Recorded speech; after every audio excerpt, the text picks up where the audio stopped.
Halo, Sobat Bola Bocor. Timnas Indonesia harus mengakui keunggulan tamunya yaitu Timnas Irak dengan skor 2-0 melalui gol yang diciptakan oleh Aiman Hussein dan Ali Jasim, teman-teman.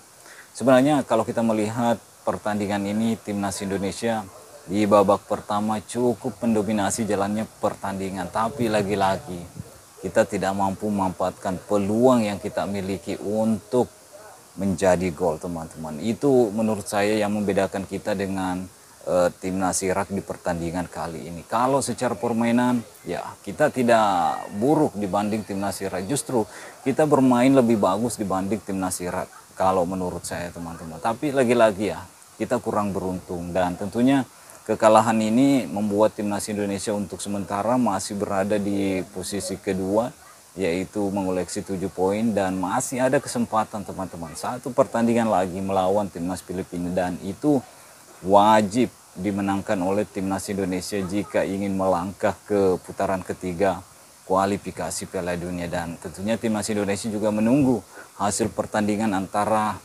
Vietnam melawan timnas Filipina. Jadi Indonesia belum goyah, namun tentunya timnas Indonesia mesti bekerja ekstra, bekerja keras lagi ketika berhadapan dengan timnas Filipina, teman-teman. Ya, kita kembali ke pertandingan tadi.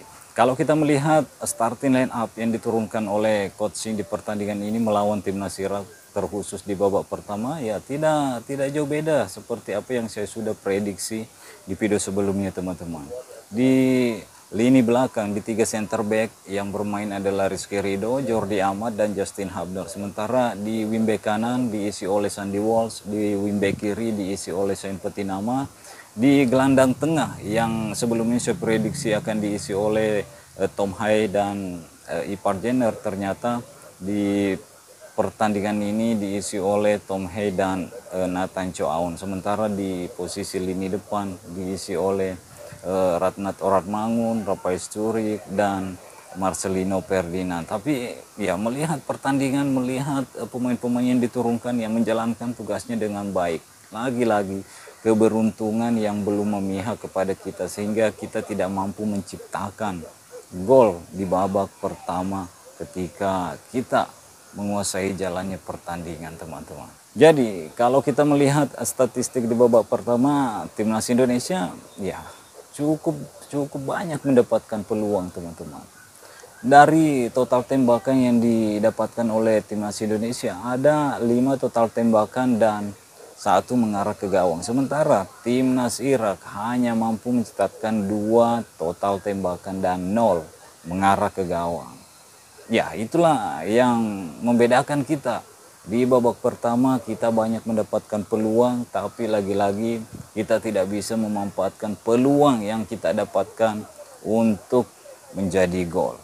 Jadi di babak kedua Irak menghukum kita melalui 1 tendangan penalti dan 1 gol dari Ali Jasim. Apalagi setelah gol Jordi Amat kembali mendapatkan kartu merah, itu semakin membuat timnas Indonesia lebih berat untuk mendapatkan hasil positif di pertandingan ini, teman-teman. Dan ya tentunya timnas Indonesia masih punya peluang yang bagus untuk lolos ke putaran ketiga karena masih ada 1 pertandingan lagi melawan timnas Filipina, dan Vietnam tentunya akan terus membayangi timnas Indonesia di urutan ketiga jika mampu mengalahkan timnas Filipina di kandangnya, teman-teman. Dan untuk pertandingan berikutnya tentunya timnas Indonesia harus bekerja ekstra, bekerja keras, tapi tentunya timnas Indonesia akan diperkuat oleh 1 pemain baru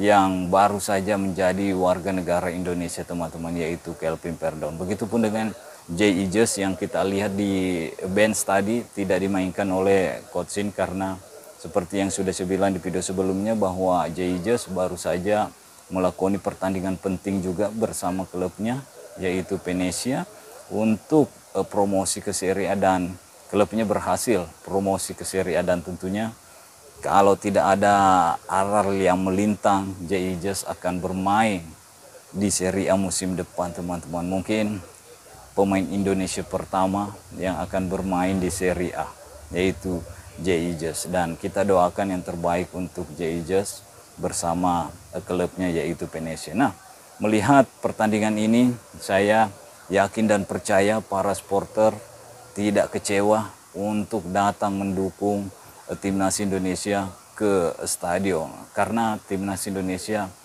cukup bagus dalam hal bermain, cukup positif, perkembangannya cukup positif. Jadi tinggal menunggu waktu. Kalau menurut saya permainan dari timnas Indonesia akan terlihat, kualitas permainan yang akan ditampilkan oleh pemain-pemain yang saat ini membela timnas Indonesia akan terlihat, teman-teman. Tinggal menunggu waktu. Di samping dengan pemain-pemain diaspora yang bergabung bersama timnas Indonesia seperti Kelvin Perdo, tentunya akan semakin menambah kedalaman skuad dari timnas Indonesia untuk pertandingan berikutnya. Jadi semangat untuk timnas Indonesia. Begitupun dengan supporter, jangan ada yang menghujat pemain. Meskipun kita melihat tadi Jordi Amat melakukan tackle, dan itu memang keputusan yang harus diambil oleh Jordi Amat, karena kalau tidak di-tackle kemungkinan besar peluang ini akan menjadi gol juga. Begitupun dengan Justin Hubner yang mendapatkan mendapatkan sesuatu yang tidak diinginkan, yaitu handball, sehingga membuat timnas Irak mendapatkan penalti.